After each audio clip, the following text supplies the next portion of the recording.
انبیاء کو بھی اجلانی ہے، مگر ایسی کے فقط آنی ہے۔ الحمد للہ رب العالمین، والصلاة والسلام على سید المرسلین، اما بعد فاعوذ باللہ من الشیطان الرجیم، بسم اللہ الرحمن الرحیم۔ الصلاة والسلام علیک یا رسول اللہ وعلی آلک واصحابک یا حبیب اللہ۔ الصلاة والسلام علیک یا نبی اللہ وعلی آلک واصحابک یا نور اللہ۔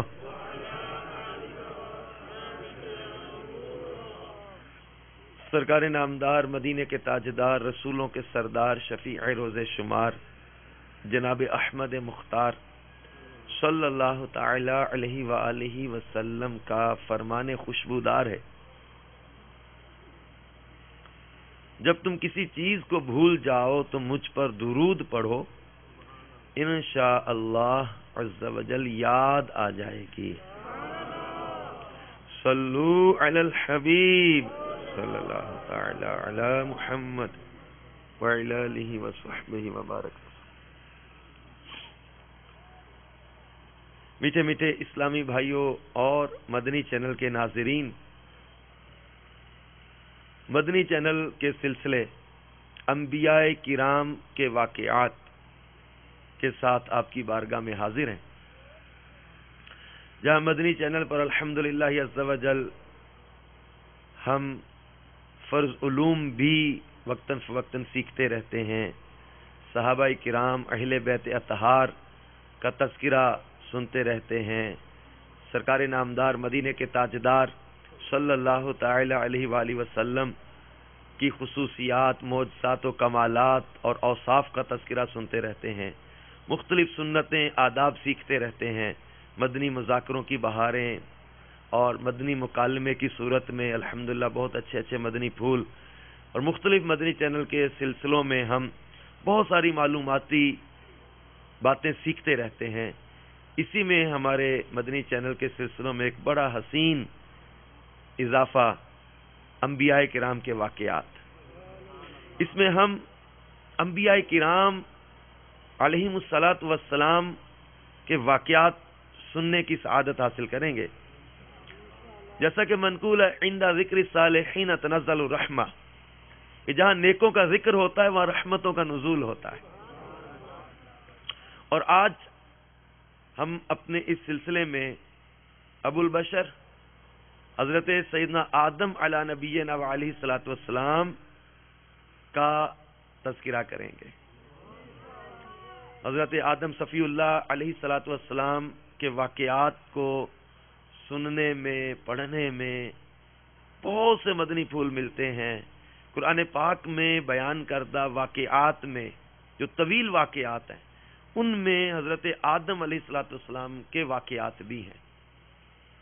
حضرت آدم علی نبینا علیہ الصلوۃ والسلام کی تخلیق سے پہلے اللہ تبارک و تعالی نے فرشتوں سے مشورہ فرمایا، جیسا کہ سورۃ البقرہ میں اللہ تبارک و تعالی نے ارشاد فرمایا، وَإِذْ قَالَ رَبُّكَ لِلْمَلَائِكَةِ إِنِّي جَاعِلٌ فِي الْأَرْضِ خَلِيفَةً، اور یاد کرو جب تمہارے رب نے فرشتوں سے فرمایا میں زمین میں اپنا نائب بنانے والا ہوں۔ اللہ تعالیٰ کا فرشتوں سے فرمانا کہ میں زمین میں خلیفہ بنانے والا ہوں، معاذ اللہ فرشتوں سے اجازت طلب کرنا مقصود نہیں تھا، بلکہ صرف مشورہ طلب کرنا تھا، اور وہ بھی محتاجی یا لا علمی کی وجہ سے نہیں، کیونکہ اللہ تعالیٰ کسی امر میں کسی کا محتاج نہیں، بلکہ مشورہ طلب کرنے میں حکمت یہ تھی کہ اس میں فرشتوں اور خلیفہ کا اکرام پایا جائے، کیونکہ اللہ تبارک و تعالی فرشتوں سے مشورہ طلب کرنے میں فرشتوں کی عظمت و شان کو بھی واضح فرما رہا، اور خلیفہ کے متعلق مشورہ کرنے میں خلیفہ کی عظمت بھی واضح ہوتی ہے کہ اس کی تخلیق سے پہلے اس کا نورانی مخلوق میں ذکر ہو رہا ہے۔ تو میٹھے میٹھے اسلامی بھائیوں، مشورہ کرنے میں بھی بڑی حکمتیں اور بڑی برکتیں ہوتی ہیں، لہذا ہمیں بھی چاہیے کہ آپس کے معاملات میں نیک و صالح لوگوں سے مشورہ کر لیا کریں۔ اب اللہ تبارک و تعالی نے حضرت آدم علی نبینا و علیہ الصلوۃ والسلام کو خلیفہ بنایا۔ خلیفہ بنانے کا مقصد بیان کرتے ہوئے علماء فرماتے ہیں کہ خلیفہ بنانے کا مقصد یہ تھا کہ وہ اللہ کے احکام مخلوق تک پہنچائے اور اللہ تعالیٰ کے اوامر و نواہی، یعنی اللہ تعالیٰ کے احکام اور جن باتوں سے اللہ نے منع فرمایا ان کا نظام جاری کرے۔ میٹھے میٹھے اسلامی بھائیوں اور مدنی چینل کے ناظرین، جب اللہ تبارک و تعالی نے فرشتوں سے حضرت آدم علی نبینا و علیہ الصلوۃ والسلام کے متعلق مشورہ فرمایا تو فرشتوں کا تعجب اور ان کا جواب، اس کو قرآن مجید میں اللہ تبارک و تعالی نے یوں ذکر فرمایا، ترجمہ کنز الایمان، کیا ایسے کو نائب کرے گا جو اس میں فساد پھیلائے گا اور خون ریزیاں کرے گا؟ نہیں، اللہ تعالیٰ پر فرشتوں نے اعتراض نہیں کیا اور نہ ہی کوئی مخالفت کی، بلکہ ان کو اللہ تعالیٰ نے پہلے ہی علم دے رکھا تھا کہ جو خلیفہ میں بنانے والا ہوں اس میں اور اس کی اولاد میں عناصر اربعہ کی آمیزش ہوگی جو ایک دوسرے کے مخالف ہوں گے، یعنی آگ، مٹی، پانی، ہوا کا مجموعہ ہوگا۔ یہ علم فرشتوں کو اللہ تعالیٰ کے بتانے سے حاصل ہوا تھا یا لوح محفوظ کو منکشف کرنے سے حاصل ہوا تھا۔ انہوں نے یہ سمجھا کہ مخالف اور ضد چیزیں جب ملیں گی تو فساد ہوگا۔ خلیفہ تو اس لیے بنایا جاتا ہے کہ زمین میں بھلائی قائم ہو اور لوگوں کو بھلائی کی راہ پر قائم کیا جائے اور ان کے نفسوں کی تکمیل کی جائے اور ان میں اللہ تعالیٰ کے احکام جاری کیے جائیں۔ اب فرشتوں نے اللہ تبارک و تعالیٰ کی بارگاہ میں اس لیے یہ عرض کیا، جیسا کہ روح المعانی تفسیر کے اندر علامہ محمود آلوسی رحمۃ اللہ علیہ فرماتے ہیں کہ یہ سوال ان کا مخفی حکمت کے پتہ چلانے کے لیے یا اس سوال پر تعجب کرتے ہوئے تھا کہ جو فساد پھیلانے والے ہوں گے ان سے زمین کو آباد کرنا اور اس میں صلاحیت پیدا کرنا کیوں کر ممکن ہوگا۔ اب جب فرشتوں نے اللہ تعالیٰ کی بارگاہ میں یہ عرض کیا تو اللہ تبارک و تعالیٰ نے ارشاد فرمایا، انی اعلم ما لا تعلمون، مجھے معلوم ہے جو تم نہیں جانتے۔ محض تسبیح و تقدیس معیار خلافت نہیں اور نہ ہی مختلف اور ایک دوسرے کی ضد عناصر سے مرکب ہونا منصب خلافت کے منافی ہے، بلکہ خلافت کا معیار یہ ہے کہ اللہ کا خلیفہ جن چیزوں کا غیروں کو حکم دے ان پر خود بھی عمل کرے۔ اسی لیے سارے انسان فساد اور ناحق خون ریزی کرنے کے گناہوں میں مبتلا نہیں ہوں گے، ان میں معصوم بھی ہوں گے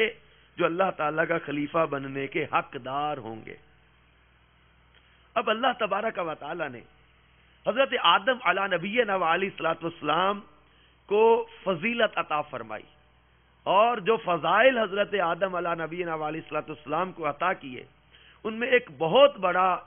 سبب فضیلت جو علماء نے بیان کیا وہ علم تھا۔ اللہ تبارک و تعالیٰ نے ارشاد فرمایا، وَعَلَّمَ آدَمَ الْأَسْمَاءَ كُلَّهَا ثُمَّ عَرَضَهُمْ عَلَى الْمَلَائِكَةِ فَقَالَ أَنبِئُونِي بِأَسْمَاءِ هَؤُلَاءِ إِن كُنتُمْ صَادِقِينَ۔ ترجمہ کنز الایمان۔ اور اللہ تعالیٰ نے آدم کو تمام اشیاء کے نام سکھائے پھر سب اشیاء کو ملائکہ پر پیش کر کے فرمایا سچے ہو تو ان کے نام تو بتاؤ. واللہ تبارک و تعالی نے حضرت آدم علی نبینا علیہ الصلوۃ والسلام کو تمام چیزوں کے ناموں کا علم عطا کیا، یہاں تک کہ بڑے اور چھوٹے پیالے کے نام بھی بتائے. اور بعض تفاسیر میں حضرت عبداللہ ابن عباس کی طرف قول منسوب کرتے ہوئے کہا گیا کہ آپ نے فرمایا کہ حضرت آدم علی نبینا علیہ الصلوۃ والسلام کو اللہ تعالیٰ نے ما کان و ما یکون، جو کچھ ہو چکا اور جو کچھ ہونا ہے، اس کا علم عطا فرمایا. یعنی اللہ تعالیٰ نے آپ کو تمام چیزوں اور ان کے ناموں کا علم عطا کر دیا، خواہ وہ پہلے پائی جا چکی ہیں یا بعد میں پایا جانا ہے. امام فخر الدین رازی رحمۃ اللہ تعالی علیہ نے فرمایا کہ حضرت آدم علیہ السلام کو تمام چیزوں کی صفات اور نعمتیں اور خواص تک کا علم عطا کر دیا گیا، اور اللہ تعالیٰ نے آپ کو تمام چیزوں کے احوال اور ان سے دینی یا دنیاوی نفع جو متعلق ہیں ان تمام کا علم عطا فرما دیا. ایک قول کے مطابق آپ کو تمام زبانیں سکھا دی گئیں، ایک قول کے مطابق آپ کو تمام ملائکہ کے ناموں سے آگاہ کر دیا گیا، اور ایک قول کے مطابق آپ کو تمام ستاروں کے ناموں پر مطلع فرما دیا گیا. علامہ آلوسی رحمۃ اللہ تعالی علیہ نے مختلف اقوال نقل کرنے کے بعد حکیم ترمذی کا قول نقل کیا کہ اس آیت کریمہ میں اسماء سے مراد اسماء الہیہ بھی ہیں. اس کے بعد آپ نے فرمایا کہ میرے نزدیک حق یہ ہے کہ اور تمام اللہ والے بھی اسے حق مانتے ہیں، اور منصب خلافت کا تقاضا بھی یہی ہے کہ آپ کو تمام اشیاء کے اسماء کا علم عطا کیا گیا. میٹھے میٹھے اسلامی بھائیوں اور مدنی چینل کے ناظرین، اب حضرت آدم علی نبینا و علیہ الصلوۃ والسلام کے علم کا عالم یہ ہے، تو جو آدم علی نبینا و علیہ الصلوۃ والسلام کے بھی آقا ہیں، جن کے علم کو اللہ تبارک و تعالی نے یوں بیان کیا وَعَلَّمَكَ مَا لَمْ تَكُنْ تَعْلَمْ وَكَانَ فَضْلُ اللَّهِ عَلَيْكَ عَظِيمًا، جن کے علم کو اللہ تعالیٰ نے یوں بیان فرمایا الرحمن علم القرآن خلق الانسان علمہ البیان، رحمان نے انسانیت کی جان محمد صلی اللہ علیہ وسلم کو پیدا کیا. الرحمن علم القرآن، رحمان نے قرآن کا علم عطا کیا. خلق الانسان، انسانیت کی جان محمد صلی اللہ علیہ وسلم کو پیدا کیا. وعلمہ البیان، اور انہیں ما کان و ما یکون کا بیان علم سکھا دیا. اور سرکار جو عالم صلی اللہ تعالی علیہ وسلم کے علم کے کیا کہنے کہ اللہ تبارک و تعالی قرآن مجید میں فرماتا ہے وما هو علی الغیب بضنین، اور یہ نبی یعنی غیب کی خبریں بتانے والے محبوب غیب بتانے میں بخل نہیں کرتے. تو حضرت آدم علی نبینا علیہ الصلوۃ والسلام کو اللہ تبارک و تعالی نے تمام چیزوں کا علم دیا، اور اپنی تمام مخلوقات میں سے ایک ایک جنس حضرت آدم کو دکھا دی اور اس کا نام بتلا دیا. مثلا گھوڑا دکھا کر بتا دیا کہ اسے گھوڑا کہتے ہیں، اونٹ دکھا کر بتا دیا کہ اسے اونٹ کہتے ہیں. اسی طرح ایک ایک چیز دکھا کر اس کے نام بتا دیے گئے. آپ کو تمام چیزوں کے نام ہر زبان میں بتا دیے گئے تھے، اور وہی زبانیں آپ کی اولاد میں متفرق طور پر پائی جاتی ہیں. حضرت آدم علی نبینا علیہ الصلوۃ والسلام کو ہر چیز کے نام ہر زبان میں سکھائے گئے. تو اعلی حضرت امام اہل سنت امام احمد رضا خان رحمۃ اللہ تعالی علیہ، انہوں نے قرآن پاک کے ترجمہ الرحمن علم القرآن خلق الانسان علمہ البیان، کنز الایمان میں اس کا ترجمہ یوں کیا کہ رحمان نے اپنے محبوب کو قرآن سکھایا، انسانیت کی جان محمد صلی اللہ علیہ وسلم کو پیدا کیا، ما کان و ما یکون کا بیان انہیں سکھایا. تو میٹھے میٹھے اسلامی بھائیوں اور مدنی چینل کے ناظرین،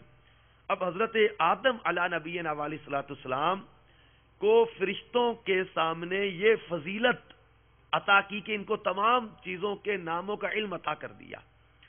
اب علم کی فضیلت پر اس کی روشنی میں علماء کرام نے کئی مدنی پھول دیے. سید جیسا کہ امام فخر الدین رازی رحمۃ اللہ تعالی علیہ نے تفسیر کبیر میں اور تفسیر عزیزی میں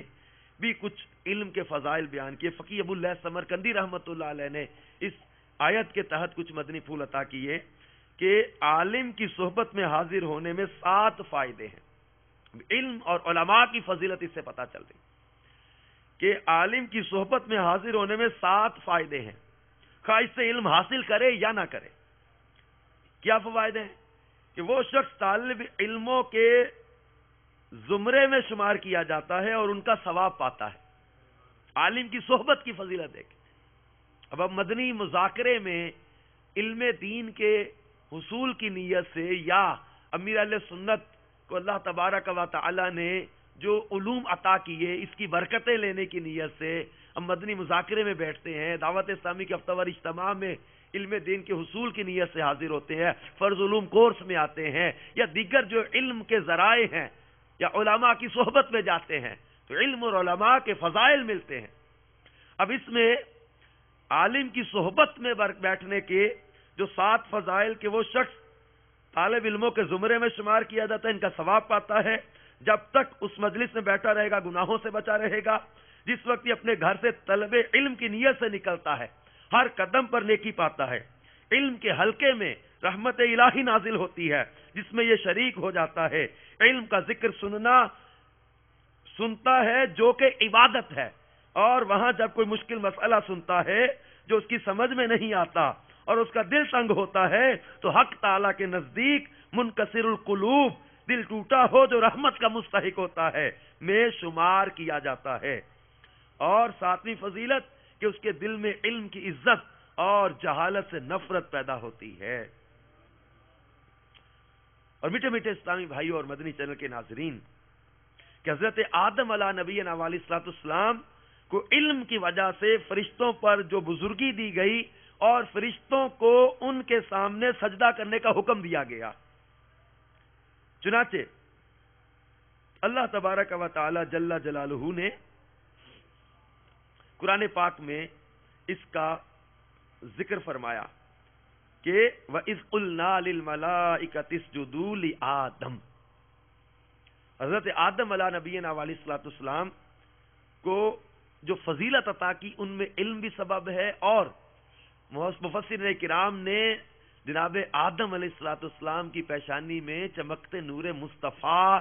کو بھی سبب فضیلت بیان کیا ہے۔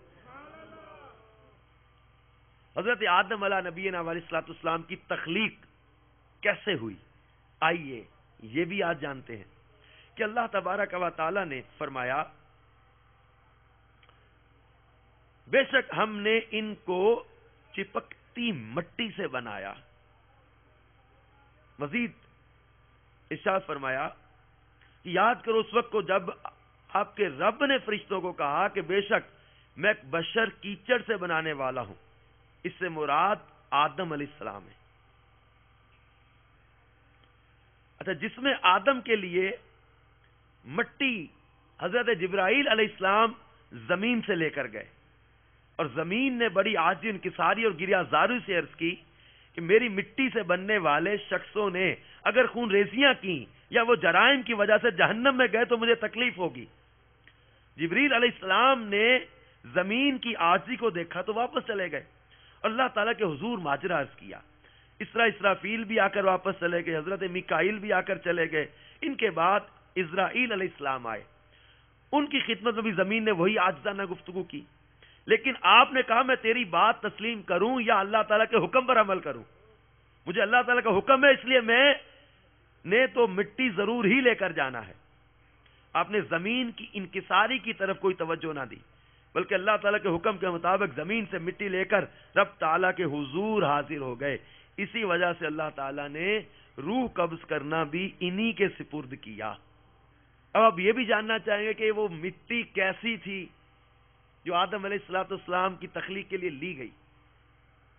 تو اس کے بارے میں حضرت ابو موسیٰ اشعری رضی اللہ تعالیٰ سے مرفوع ایک حدیث مروی ہے کہ بے شک اللہ تعالیٰ نے حکم دیا کہ تمام زمین سے ایک مٹھی بھر مٹی لے آؤ، مٹھی بھر مٹی لے آؤ۔ اس مٹی میں ہر قسم کے ذرات شامل کیے گئے، سرخ، رنگ، سفید رنگ، سیاہ رنگ اور ان کے درمیان رنگ والی مٹی لی گئی۔ اسی طرح کچھ مٹی نرم زمین سے لی، کچھ سخت زمین سے، ایسے ہی طیب و خبیث مٹی کو شامل کیا گیا۔ جتنے قسم کے رنگوں والی مٹی لی گئی آپ کی اولاد میں اتنے ہی رنگ پائے جاتے ہیں۔ اسی طرح کوئی نرم دل، کوئی سخت دل، کوئی نیک اور کوئی برے۔ بیان کیا گیا کہ حضرت آدم علیہ السلام کی مٹی 60 قسم کے رنگ اس میں شامل تھے اور وہ تمام آپ کی اولاد میں پائے جاتے ہیں۔ اب میٹھے میٹھے اسلامی بھائیوں اور مدنی چینل کے ناظرین، جب اللہ تعالیٰ نے حضرت آدم علی نبینا و علیہ الصلوۃ والسلام کو بنایا اور آپ کے جسم میں روح داخل کی تو اس وقت جیسے آپ کی روح جسم میں داخل ہونے لگی، ابھی سر میں تھی کہ آپ کو چھینک آئی اور زبان میں روح پہنچی تو آپ نے الحمدللہ پڑھا اور اللہ تعالیٰ نے اس کے جواب میں یرحمک اللہ کہا اور اللہ تعالیٰ نے فرمایا میں نے تمہیں اپنی حمد کے لیے ہی پیدا کیا ہے۔ اب یہ اس سے پتا چلا کہ ہمیں بھی جب کسی کو چھینک آئے تو الحمدللہ پڑھے، اور چھینک آنے پر الحمدللہ سننے والا اس پر واجب ہے کہ یرحمک اللہ کہے۔ اب اللہ کے نبی حضرت آدم علی نبینا و علیہ الصلوۃ والسلام کس دن پیدا ہوئے، اس کے بارے میں احادیث میں ہے کہ حضرت آدم علیہ السلام کی پیدائش جمعہ کے دن ہوئی، اور سرکار مدینہ صلی اللہ تعالی علیہ وسلم نے فرمایا کہ بہترین دنوں میں جمعہ کا دن ہے، کیونکہ جمعہ ہی کو حضرت آدم علیہ السلام کی تخلیق ہوئی اور جمعہ کے دن ہی آپ کو جنت میں داخل کیا گیا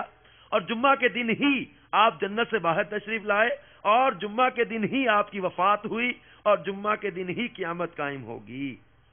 میٹھے میٹھے اسلامی بھائیوں اور مدنی چینل کے ناظرین، حضرت آدم علی نبینا علیہ الصلوۃ والسلام کو جب اللہ نے بنایا، پھر اللہ تبارک و تعالی نے ان حضرت آدم علیہ السلام کی تخلیق کے بعد فرشتوں پر تمام چیزوں کو پیش کر کے ان کے نام پوچھے۔ جب فرشتوں نے اپنی عاجزی کا اظہار کیا تو آدم علیہ السلام سے پوچھا تو آپ نے تمام چیزوں کے نام بتا دیے۔ پھر اللہ تعالیٰ نے حکم دیا وَإِذْ قُلْنَا لِلْمَلَائِكَةِ اسْجُدُوا لِآدَمَ فَسَجَدُوا إِلَّا إِبْلِيسَ أَبَىٰ وَاسْتَكْبَرَ وَكَانَ مِنَ الْكَافِرِينَ۔ اللہ تعالیٰ فرماتا ہے ترجمہ کنز الایمان، اور یاد کرو جب ہم نے فرشتوں کو حکم دیا کہ آدم کو سجدہ کرو تو سب نے سجدہ کیا سوائے ابلیس کے کہ منکر ہوا اور غرور کیا اور کافر ہو گیا۔ کہ میٹھے اسلامی بھائیوں اور مدنی چینل کے ناظرین، یہ فرشتوں کو جو سجدے کا حکم تھا یہ تعظیمی سجدہ تھا، یہ ان کی شریعت میں جائز تھا، جیسے حضرت یوسف علیہ السلام کو ان کے بھائیوں نے تعظیمی سجدہ کیا۔ ہماری شریعت میں سجدہ تعظیمی بھی حرام ہے۔ اب اللہ تبارک و تعالی نے حضرت آدم علی نبینا علیہ السلام کو بنا کے فرشتوں کو سجدہ کرنے کا حکم دیا اور سب نے سجدہ کیا، ابلیس نے تکبر کیا، انکار کیا اور سجدے سے انکار کی وجہ سے راندہ درگاہ ہو گیا۔ ایک بزرگ رحمت اللہ تعالی علیہ کا فرمان ہے کہ ایک شخص کے ساتھ سفر میں شیطان چلنے لگا، زور کا وقت گزرا، عصر کا، مغرب کا، عشاء کا، فجر کا، 5 نمازوں کا وقت گزر گیا، شیطان بھاگنے لگا۔ اس شخص نے پوچھا تم کہاں چلے؟ اس نے کہا کہ میں نے ایک سجدے کا انکار کیا، وہ سجدہ نہیں کیا تو مجھے مردود کر کے نکال دیا گیا اور میں تیرے ساتھ رہا، تو نے 5 نمازیں چھوڑ دی۔ اب 5 نمازوں میں اب غور کرے کہ کتنی رکعتیں فرض ہیں۔ اب فرض رکعتوں میں ہر ایک رکعت میں 2 سجدے فرض ہوتے ہیں۔ اب اس میں 17 جو ہے وہ رکعتیں، 17 کو 2 سے ضرب دے 34 سجدے تو نے چھوڑ دیے۔ میں نے رب کریم کے ایک سجدے کا انکار کیا، اللہ تعالیٰ کے ایک سجدے کا انکار کرنے کے سبب شیطان مردود ہو گیا، اور وہ بندہ کتنا جو ہے وہ بد نصیب ہے جو بلا عذر شرعی جماعت کو قضا کرے یا نماز کو چھوڑے، اللہ تبارک و تعالیٰ کے احکام کو چھوڑے۔ نماز کو قضا کر دینا آج ہمارے معاشرے میں گویا کوئی گناہ ہی نہیں سمجھا جاتا، حالانکہ نماز کے بارے میں حدیث پاک کا مفہوم ہے کہ نماز جنت کی کنجی ہے، نماز مومن کی معراج ہے، نماز پل صراط کے لیے آسانی ہے، نماز جو ہے وہ شفاعت مصطفیٰ صلی اللہ علیہ وسلم کا ذریعہ ہے، اور نمازی کو کل جنت میں اللہ تعالیٰ کا دیدار عطا کیا جائے گا، اور جو بے نمازی ہے، نماز میں سستی کرنے والا ہے، اس کی روزی سے برکت اٹھا لی جاتی ہے، اس کو پیاسا مرے گا جب دنیا سے جائے گا، قبر میں مختلف قسم کے عذاب، حشر میں مختلف قسم کے عذاب، حتیٰ کہ قرآن پاک میں سورۃ المدثر میں فرمایا کہ جب جنتی جہنمیوں سے پوچھیں گے ما سلککم فی سقر، تمہیں کس چیز نے عذاب میں ڈال دیا، قالوا لم نک من المصلین، کہیں گے ہم نماز نہیں پڑھتے تھے۔ تو نماز کی اہمیت کو سمجھے، سجدے کی اہمیت کو سمجھے، اور پھر دوسری اہم ترین یہاں جو بات ہے وہ شیطان کے تکبر کا ذکر ہے کہ اس نے تکبر کی وجہ سے انکار کیا۔ میٹھے میٹھے اسلامی بھائیوں اور مدنی چینل کے ناظرین، تکبر کا علم سیکھنا بھی فرض ہے۔ یہ دعوت اسلامی کے اشاعتی ادارے مکتبۃ المدینہ نے اس موضوع پر بڑی اہم کتاب شائع کی ہے، تکبر۔ اس کے حوالے سے یہاں پر ہم کچھ مدنی پھول بھی لیتے ہیں کہ تکبر کتنا بڑا گناہ ہے، جس کی وجہ سے شیطان جو ہے وہ مردود ہو گیا، اللہ تبارک و تعالیٰ کے حکم کا انکار کر کے اس کو جو ہے وہ ذلیل و رسوا کر کے نکال دیا گیا جنت سے۔ اللہ تبارک و تعالیٰ نے سجدے کا حکم دیا، اس نے تکبر کر کے، حسد کر کے، اللہ کے حکم سے انکار کر کے اپنے لیے رسوائی لی۔ اللہ کے محبوب دانائے غیوب صلی اللہ تعالی علیہ وآلہ وسلم نے تکبر کو سخت ناپسند فرمایا، جیسا کہ حدیث پاک میں ہے کہ منقول ہے کہ جب ابلیس کے مردود ہونے کا واقعہ ہوا تو حضرت جبرائیل اور میکائیل رونے لگے، تو اللہ تعالیٰ نے دریافت کیا، حالانکہ سب کچھ جانتا ہے، کہ تم کیوں روتے ہو؟ تو انہوں نے عرض کیا ہے رب، ہم تیری خفیہ تدبیر سے بے خوف نہیں ہیں۔ رب العباد نے ارشاد فرمایا تم اسی حالت پر رہنا۔ میٹھے میٹھے اسلامی بھائیوں، تکبر کس قدر خطرناک باطنی مرض ہے، جس کی وجہ سے معلم الملکوت یعنی فرشتوں کا استاذ کا رتبہ پانے والا ابلیس اللہ تعالیٰ کی نافرمانی کی اس نے، اور اپنے مقام و منصب سے محروم ہو کر جہنمی قرار پایا۔ اور یہ اب غور کرے ابلیس کیا تھا، اس کا مقام کیا تھا، مرتبہ کیا تھا، جن ہونے کے باوجود معلم الملکوت بن گیا، فرشتوں کا استاذ کہلاتا تھا، فرشتوں کو عبادت کے طریقے سکھاتا تھا۔ مختلف آسمانوں میں اس کے عبادت کی کثرت کی وجہ سے مختلف نام تھے، اس کو کہیں تقی کہا جاتا تھا، کہیں زازیل کہا جاتا تھا، کہیں زاہد کہا جاتا تھا، مختلف اس کے نام تھے عبادت کی کثرت کی وجہ سے۔ اتنی عبادت کی لیکن تکبر نے اس بدبخت کو برباد کر دیا۔ تکبر اتنی بری لعنت ہے۔ میرے میٹھے میٹھے اسلامی بھائیوں اور مدنی چینل کے ناظرین، تکبر کے بارے میں بیان کرتے ہوئے اس کی تعریف یہ بیان کی کہ خود کو افضل اور دوسروں کو حقیر جاننے کا نام تکبر ہے۔ چنانچہ سرکار مدینہ صلی اللہ تعالی علیہ وسلم نے ارشاد فرمایا الکبر بطر الحق وغمت الناس، یعنی تکبر حق کی مخالفت اور لوگوں کو حقیر جاننے کا نام ہے۔ میٹھے میٹھے اسلامی بھائیوں، اللہ تبارک و تعالی ہمیں اس خطرناک مرض سے بچائے اور ہمیشہ جب وہ عاجزی و انکساری کی توفیق عطا فرمائے۔ جب فرشتوں نے سجدہ کیا اور اس سجدے سے سر اٹھایا، آدم علیہ السلام کو جب سجدہ کیا، اٹھایا سر، دیکھا تو سب سجدے میں تھے، لیکن ابلیس اکڑ کے کھڑا تھا، اس نے تکبر کیا۔ اب فرشتوں نے دوبارہ سجدہ کیا اور وہ سجدہ شکر تھا کہ اللہ تبارک و تعالیٰ کا شکر کہ جس نے ہمیں جو ہے وہ تکبر سے بچایا اور ہمیں جو ہے وہ سجدے کی توفیق عطا فرمائی۔ صلو علی الحبیب صلی اللہ تعالی علی محمد وعلی آلہ وصحبہ وبارک وسلم۔ سرکار مدینہ راحت قلب و سینہ صلی اللہ تعالی علیہ وآلہ وسلم نے فرمایا جس کی یہ خوشی ہو کہ لوگ میری تعظیم کے لیے کھڑے رہیں، وہ اپنا ٹھکانہ جہنم میں بنائے۔ اور میٹھے میٹھے اسلامی بھائیوں، تکبر ایسی بری آفت ہے کہ انسان کو بہت سے گناہوں میں مبتلا کر دیتی، اور دوسروں کو انسان اپنے سے حقیر سمجھتا ہے، اور یہ شیطانی صفت ہے۔ اور یہ تکبر جو ہے انسان کو کفر میں بھی لے جاتا ہے، جیسا کہ اللہ تبارک و تعالی نے فرمایا ابا واستکبر وکان من الکافرین۔ آج ہم اپنے خاندانی یا اپنے پیسے یا اپنے منصب یا اپنے دنیاوی جاہ، اپنی جو ہے وہ دنیاوی سورس اپروچ، دنیاوی عہدے اور منصب کا، دنیاوی مال کا، دنیاوی جو ہے وہ چیزوں کی وجہ سے، اپنے مہنگے لباس کی وجہ سے، اپنی مہنگی گاڑی کی وجہ سے، اپنے مہنگے جو مکان کی وجہ سے بعض اوقات تکبر میں لوگ مبتلا ہو جاتے ہیں۔ مہنگی گھڑی پہن کے، مہنگی جیولری عورتیں پہن کے، مہنگے سوٹ پہن کے تکبر دل میں پیدا ہوتا ہے۔ بعض کی صورتیں ایسی ہیں، ہر ایک کی نہیں ایسی ہوتی، جس کو اللہ تکبر سے بچا لے۔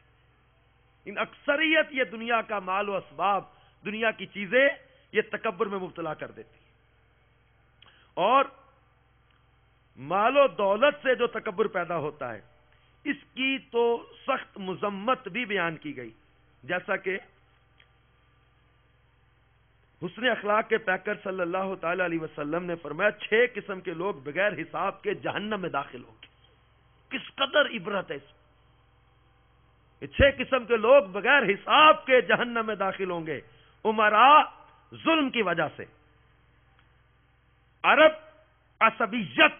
کی وجہ سے، رئیس اور سردار تکبر کی وجہ سے، تجارت کرنے والے جھوٹ کی وجہ سے، اہل علم حسد کی وجہ سے، اور مالدار بخل کی وجہ سے۔ تو میٹھے میٹھے اسلامی بھائیوں اور مدنی چینل کے ناظرین، شیطان لعین کے تکبر نے اسے برباد کر دیا۔ لہذا ہم ہمیشہ اللہ تبارک و تعالی سے عاجزی و انکساری مانگتے رہیں، جیسا کہ حدیث پاک کا مفہوم ہے من تواضع للہ تعالی فقد رفعہ اللہ، یعنی جو اللہ کی خاطر عاجزی اختیار کرے اللہ تعالیٰ اسے بلندی عطا فرماتا ہے۔ اور یہ عاجزی انکساری کی صفت جو ہے الحمدللہ عز و جل ہمیں سرکار مدینہ صلی اللہ تعالی علیہ وآلہ وسلم کی مختلف سنتیں سیکھنے میں ملتی ہیں۔ دعوت اسلامی کے مدنی ماحول میں جب ہم آتے ہیں، مدنی چینل پر مختلف سلسلوں میں سرکار مدینہ صلی اللہ تعالی علیہ وسلم کی عاجزی کا، انکساری کا بیان پڑھتے ہیں، سنتے ہیں۔ مدنی قافلوں میں سفر کر کر کے جب پیارے آقا صلی اللہ تعالی علیہ وآلہ وسلم کی عاجزی و انکساری کے حوالے سے سیکھتے ہیں۔ سرکار نامدار صلی اللہ تعالی علیہ وآلہ وسلم مکہ المکرمہ فتح کر کے داخل ہو رہے ہیں۔ عاجزی انکساری کا عالم یہ ہے کہ سر جھکا ہوا اور اونٹ کی کوہان سے بار بار سر لگ رہا ہے۔ آپ کی عاجزی انکساری ایسی، اللہ کے محبوب علیہ الصلوۃ والسلام عاجزی انکساری کو پسند بھی فرماتے ہیں۔ تو حضرت آدم علیہ نبینا علیہ الصلوۃ والسلام کے واقعے میں یہ انتہائی ہمیں سبق آموز واقعہ ہمارے سامنے آیا کہ جو شیطان لعین نے آپ علیہ الصلوۃ والسلام کو سجدہ کرنے سے انکار کیا اور ذلیل و رسوا ہو کر جنت سے نکال دیا گیا، ذلیل و رسوا کر کے زمین پر اتار دیا گیا۔ میٹھے میٹھے اسلامی بھائیوں اور مدنی چینل کے ناظرین، اللہ تبارک و تعالی نے اس کے تکبر کا بیان قرآن پاک میں کیا جب اللہ تعالیٰ نے اسے فرمایا کہ تو نے آدم کو سجدہ کیوں نہیں کیا، حالانکہ کہ اللہ تعالیٰ کا حکم تھا۔ تو اس نے جواب دیا، اس کو سورہ اعراف میں اللہ نے بیان فرمایا، شیطان نے کہا میں اس سے بہتر ہوں کیونکہ تو نے مجھے آگ سے پیدا کیا اور اسے مٹی سے، یعنی اپنے آپ کو اس نے بڑا کہا، اور جو شان کے لحاظ سے بڑا ہو وہ گھٹیا کے سامنے معاذ اللہ سجدہ نہیں کرتا۔ اور ابلیس اصل میں حضرت آدم علیہ نبینا علیہ الصلوۃ والسلام کی شان کو سمجھنے سے قاصر رہا، اسے یہ نہ معلوم ہو سکا کہ اللہ تعالیٰ کے نبی کی شان فرشتوں سے بلند ہوتی ہے۔ تو اللہ کے نبی کی توہین کرنے کی وجہ سے اللہ تبارک و تعالیٰ نے اسے فرمایا فَاخْرُجْ مِنْهَا فَإِنَّكَ رَجِيمٌ وَإِنَّ عَلَيْكَ اللَّعْنَةَ إِلَىٰ يَوْمِ الدِّينِ، تو جنت سے نکل جا، تو مردود ہے اور بے شک قیامت تک تجھ پر لعنت ہے۔ میٹھے میٹھے اسلامی بھائیوں اور مدنی چینل کے ناظرین، اللہ تبارک و تعالی نے حضرت آدم علی نبینا و علیہ الصلوۃ والسلام کو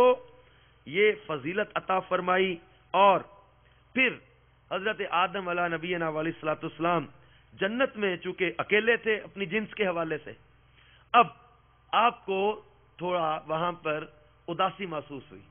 اداسی سے مراد یعنی کو اپنے ہم جنس کوئی تھا نہیں اس میں، تو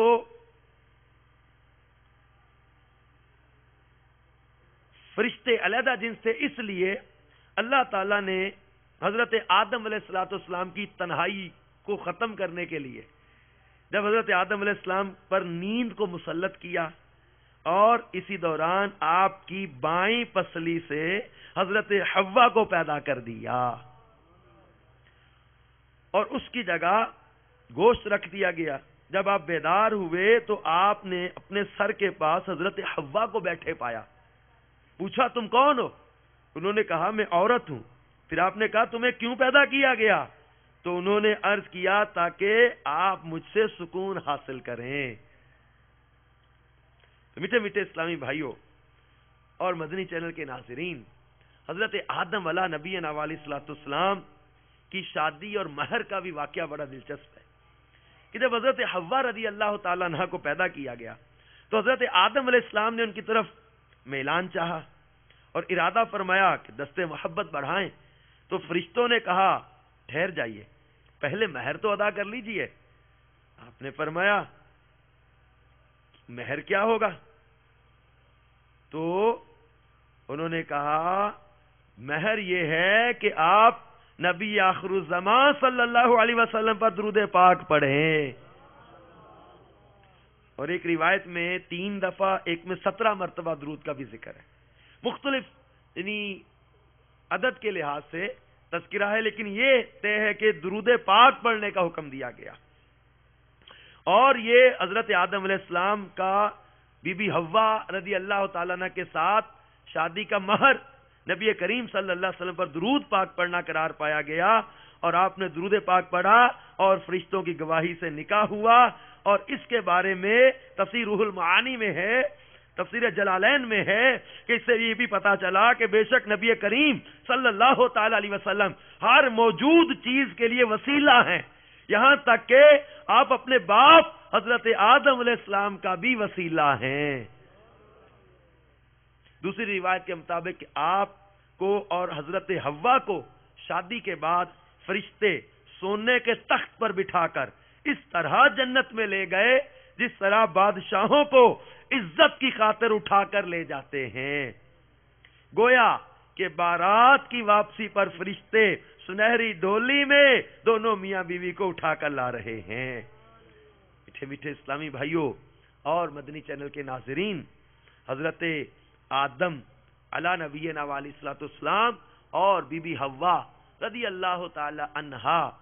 کے اس بابرکت نکاح میں درود پاک کے مہر کا تذکرہ آیا. اس سے ہمیں درود پاک کی اہمیت کا اور زیادہ پتہ چلا کہ درود پاک کتنا زبردست وظیفہ ہے.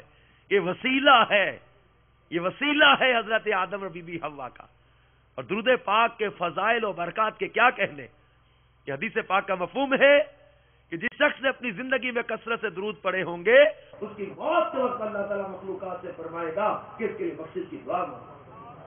کیونکہ درود پاک بلندی درجات کا ذریعہ ہے، درود پاک گناہوں کی مغفرت کا ذریعہ ہے، درود پاک جب وہ جنت کے درجات کی بلندی کا ذریعہ ہے، درود پاک نیکیوں میں برکت کا ذریعہ ہے. جب کوئی چیز بھول جائے تو درود پاک پڑھنے پر یاد آ جاتی ہے، بلکہ درود پاک غموں کو مٹانے کا وظیفہ ہے، برکتوں کے حصول کا ذریعہ ہے. اور درود پاک قرب مصطفیٰ صلی اللہ علیہ وسلم کا بھی ذریعہ ہے، اللہ کی رضا کا بھی ذریعہ ہے. لہذا اللہ تبارک و تعالی ہمیں دعوت اسلامی کے مدنی ماحول میں استقامت و اخلاص عطا کرے کہ اس ماحول کی برکت سے الحمدللہ ہمیں درود پاک پڑھنے کی بھی سعادت ملتی ہے، درود پاک کے وظائف